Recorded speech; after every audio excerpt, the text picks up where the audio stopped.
Hours have passed, but to Robin it felt like an eternity.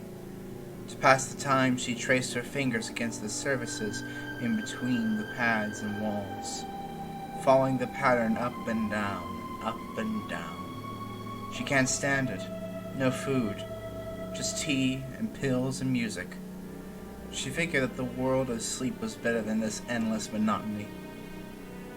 She downed the pink pills and finished the pitcher of iced tea.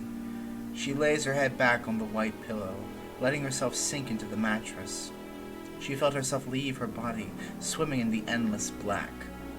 The colors from the night before returned to her vision. A flash and she finds herself in a field of peonies. She felt the grass between her naked toes, the feel of warm sunlight on her face. She walked through the field, enjoying the freedom of it all. Suddenly, she heard voices. Voices coming from a nearby tree line. In the tree line, she saw something staring at her.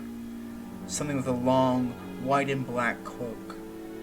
The person had a silver bird mask covering their face. Robin felt something dripping down her leg. She looked down to see streams of blood running down from her vagina down to her feet.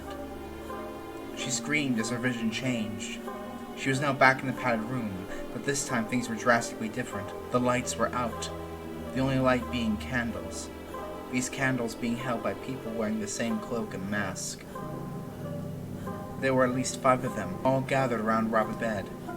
Robin tried to move but found herself strapped down. Her vision was extremely hazy, shapes and stars swirling.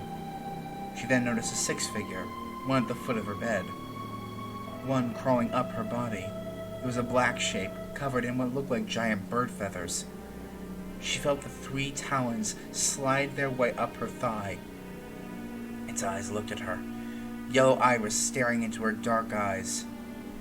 It had a long beak with sharp teeth. It let out a loud caw as Robin felt something long and wet enter her. She felt the pressure in her abdomen being thrusted repeatedly. She could not scream, only make this groaning sound. Her own voice sounded distant to her, as well as the chanting of the masked figures. Robin let out one final groan before darkness overcame her vision. She spent an unknown eternity staring into the darkness before she slowly opened her eyes.